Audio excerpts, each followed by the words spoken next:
आमच्यासाठी भविष्यात खूप उपयोगी होणार आहे.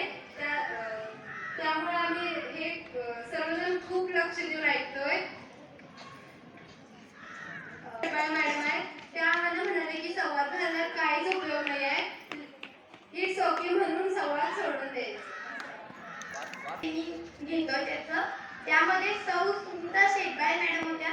मी ते बोलण्याचं कारण की सौ सुनीता शेटबाय मॅडम यांच्यामुळे आम्ही खूप मोटिवेट झालो आणि त्यामधून आमची नक्कीच इम्प्रूव्हमेंट होईल असं मला वाटतंय.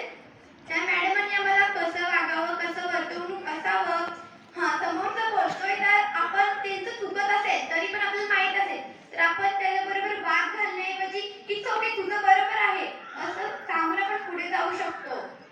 आणि आपण प्रत्येक गोष्ट आपल्या आईशी शेअर करायला पाहिजे. आम्ही कधीही आपण लहानपणी सर्वजण शाळेतून आल्यानंतर पहिल्यांदा आपण आईला मिठी मारत होतो. हे आता सर्वजण विसरले असतील. आपल्यापैकी बरेचपैकी सर्वजण विसरले असतील. पण काल आम्हाला मॅडमांनी त्याची आठवण करून दिली. होमवर्क म्हणून आम्हाला घरी गेलं तर आईला मिठी मारायला लावली. ते आम्ही केलं. पण आम्ही इतके दिवस कधीच मारलो होतो त्यामुळे काल आम्ही मारल्यानंतर मला पहिल्यांदा वेगळं वाटलं ते. कारण आम्ही परत एकदा लहान झाले असं आम्हाला वाटलं. तर सर्व स्मार्ट गर्ल वर्कशॉपचं सर्वांचं मी परत एकदा धन्यवाद करते. ट्रेनरचे नाव आहे सुनीता शेटवाडे. त्यांनी आम्हाला विविध गोष्टी शिकवल्या. त्यांनी आम्हाला मुली म्हणजे काय हे सांगितलं. स्वतःचा सन्मान कसा राखावा हे पण त्यांनी शिकवलं. मुलींनी वाईट कसं बोलायचं नाही आणि मुलींनी आपलं चांगलं कसं वागायचं हे त्यांनी शिकवलं. त्यांनी आम्हाला हसत खेळत शिकवलं. प्रत्येक वर्गावर वेगळ्या टीचर आले असतील, शिक्षक आले असतील, त्यांनी काय सांगितलं असेल, पण आमच्या वर्गावर आलेल्या टीचरांनी पहिला मैत्रीण कशी असते ते शिकवलं. मी तुमची मैत्रीण आहे असं सांगून त्यांनी आमच्याशी पहिला फ्रेंडशिप केली. तिथून पुढे परत आम्हाला शिकवण्यास सुरुवात केली. आमची मैत्रीण त्या झाल्या आणि आम्ही पण त्यांना मैत्रीण मानलं. तिथून पुढे आम्हाला परत त्यांनी शिकवलं. नंतर मॅडमांनी मैत्रीण कशी असावी हे शिकवलं. मैत्रीणमधील आणि आपलं अंतर कसं असावं हे पण शिकवलं.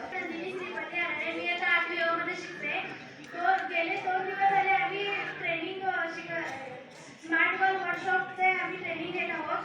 आम्हाला काल मॅडमांनी सांगितलेलं की आमच्या वर्गातल्या मॅडमचं नाव आहे सौ सुनीता शेटवाडे मॅडम. त्यांनी आम्हाला सांगितलेलं की आपल्या आईला जाऊन मिठी मारा म्हणजे आपल्या आईला कसं वाटेल कसं नाही हे सांगितलेलं. आणि आपली आई म्हणजे काल मी आमच्या आईला म्हटलं मम्मी थांब एक मिनिट. मम्मी चाललेली बाहेर. मग मम्मीला म्हटलं मम्मी थांब मी मिठी मारणार आहे. मम्मी म्हटली की आज असं का झालं अचानक. मी म्हटलं की मॅडम असे सांगितलेलं की 5 वाजता. मी म्हटलं मॅडमांनी आम्हाला मिठी मारायला लावलेली तुम्हाला. मग मम्मीला पण मारली, पप्पाला पण मारली. पप्पा म्हणतात की असं का म्हणजे आज अचानकच 3 दिवसांनी मिठी मारली, लहानपणी करवा करलेली. आणि मग नंतर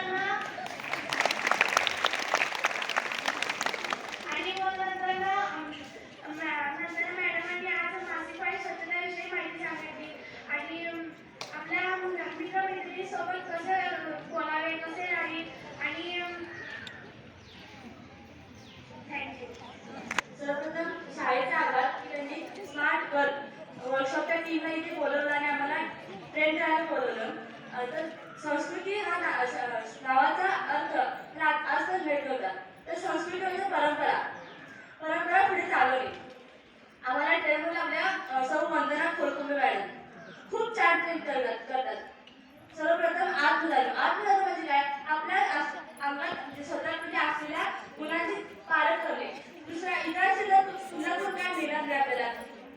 पण आपल्याला गुण आहेत ते गुण आहेत ना वाढवणे आणि अवघड आहेत ना काय त्या ठिकाणी ठेवणे पुढे न जाऊ.